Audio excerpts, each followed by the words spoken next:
Halo sahabat Arkeovlog, jumpa lagi. Sebelum menonton video ini, seperti biasa, kopinya diseruput dulu ya kak. Iya, episode kali ini merupakan lanjutan dari episode-episode sebelumnya yang coba mengajak sahabat semua untuk berdiskusi. Ada apa dengan diskusi kita kali ini? Yuk ikuti terus perjalanan kami. Diskusi kita dalam episode sebelumnya telah sampai kepada pertanyaan di manakah daerah Kamal Panda itu, yang merupakan tugu batas gaib dari pemisahan Jawa, yang kemudian dipilih oleh Raja Hayam Wuruk sebagai tempat didirikannya Candi Makam atau Candi Pendarmaan bagi Gayatri atau Sri Raja Patni.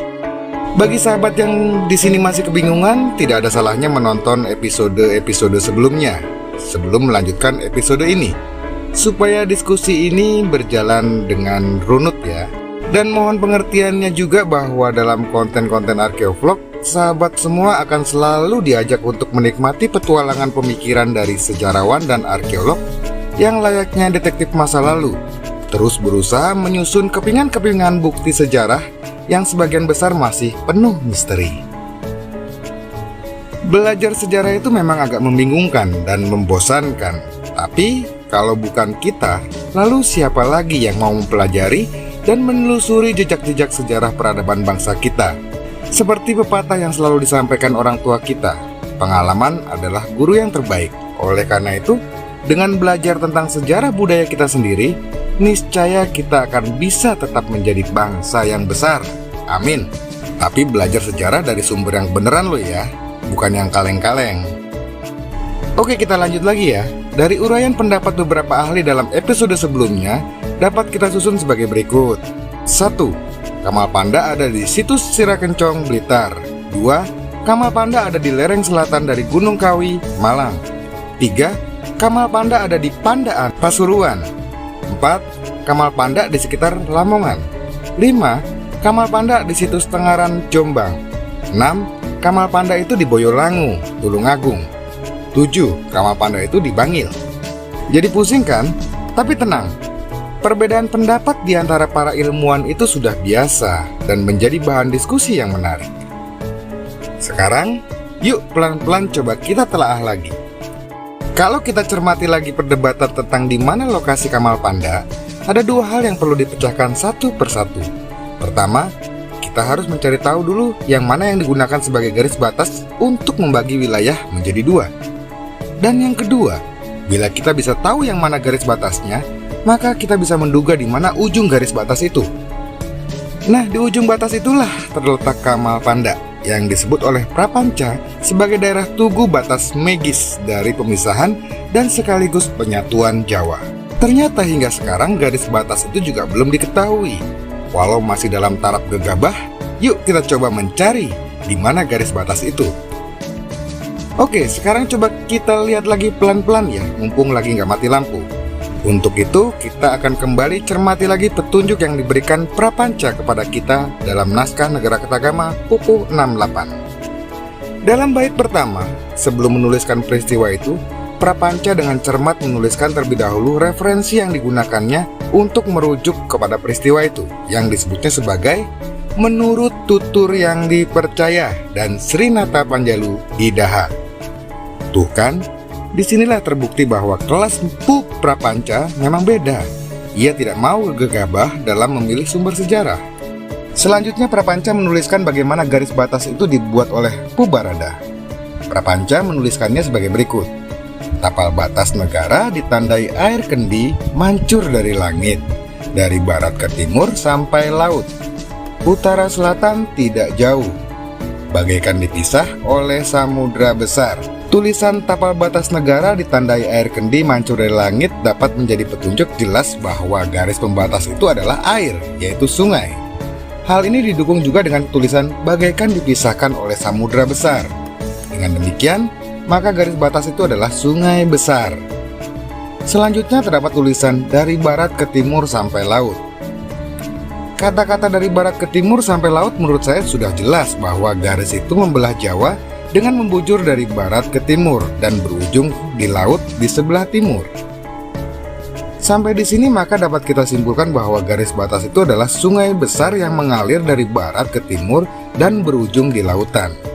Nah, di Jawa Timur itu ada 2 buah sungai yang besar yang membelah daratan bagaikan lautan. Kedua sungai itu juga membentang dari barat ke timur hingga lautan. Kedua sungai itu adalah Sungai Bengawan Solo dan Sungai Brantas. Nah lo, kira-kira yang mana ya? Apakah Sungai Bengawan Solo atau Sungai Brantas?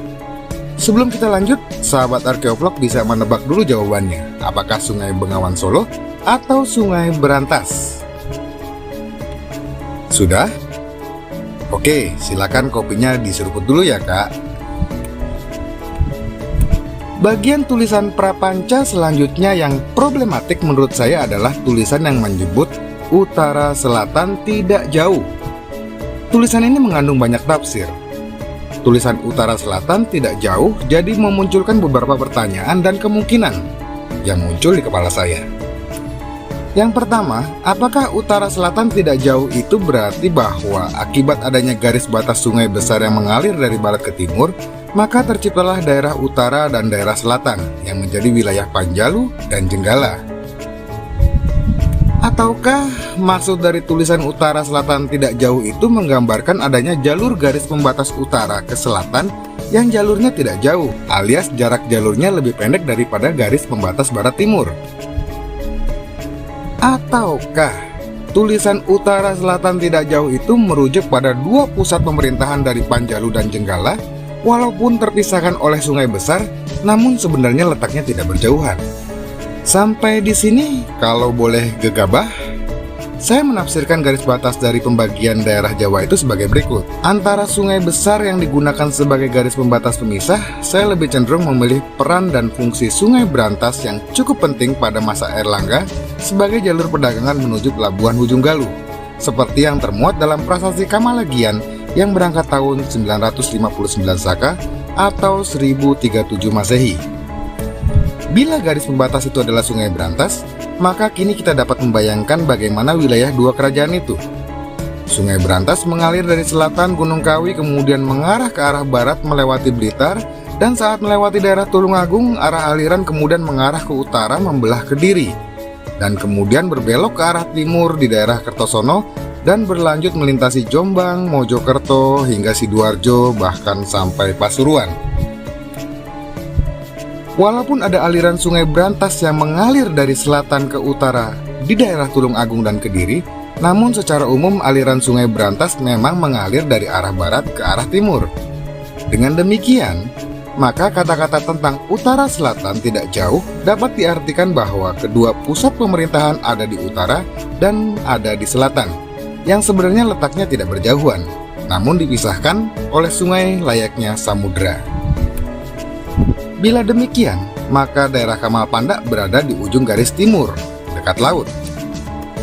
Tentu saja kita tidak bisa mengikuti bentang aliran Sungai Brantas yang ada saat ini, karena aliran sungai biasanya mengalami perubahan aliran. Dan juga pada bagian hilir terbentuk daratan delta baru yang menambah kesulitan tambahan untuk merekonstruksinya. Namun ada satu tempat yang saya curigai dari dahulu yang merupakan ujung dari Sungai Brantas zaman purba, yaitu di daerah Kecamatan Sedati, Kabupaten Sidoarjo. Di sana terdapat nama desa Pulungan, yang tentu saja nama ini tidak jauh dari nama dusun Palungan yang disebut dalam naskah Nagara Kertagama. Tidak jauh dari desa Pulungan, di sebuah perbukitan kecil di sebelah timur, terdapat bangunan purbakala yang bentuknya agak aneh. Bangunan itu saat ini disebut Candi Tawang Alun. Bangunan ini terbuat dari bata, bentuknya menyerupai seperti umpak besar. Apakah ini adalah Tugu Batas di Kamal Pandak? Apakah ini Pratnya Paramita Puri, tempat pendarmaan atau peristirahatan bagi Gayatri?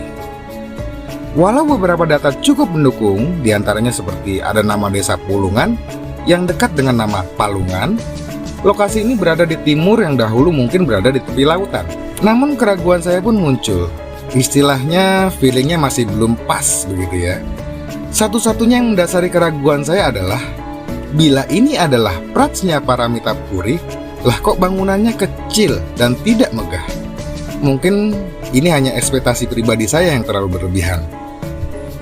Oke, nggak apa-apa. Sementara ini data ini kita kantongi dulu sebagai modal awal kita untuk melakukan eksplorasi atau bahkan ekskavasi di tempat ini di waktu yang akan datang.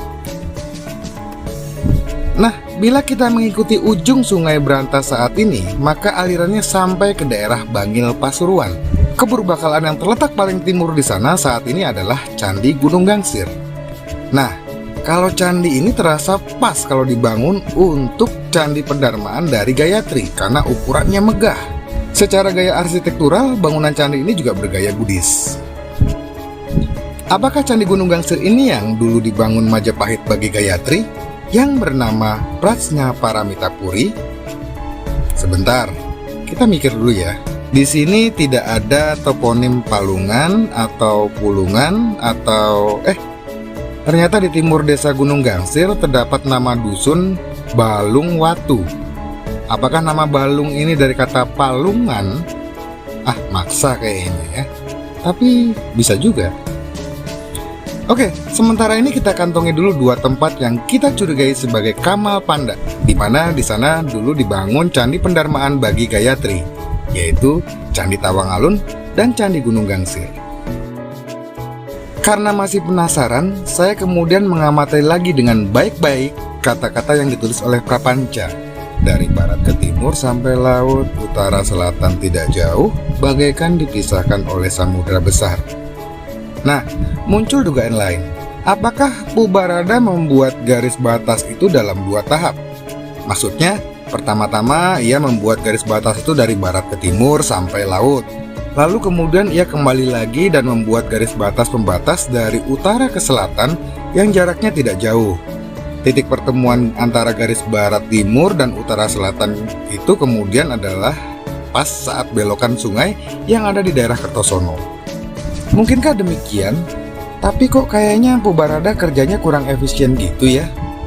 Tapi oke lah, nggak ada salahnya coba kita telusuri kemungkinan ini. Saking asiknya sampai nggak sadar kalau sekarang udah malam. Diskusi ini akan kita lanjutkan besok ya. Nanti saya dimarahi mama kalau tidurnya kemalaman. Terima kasih, semoga bermanfaat. Wassalamualaikum warahmatullahi wabarakatuh. Salam budaya, salam kebajikan. Rahayu.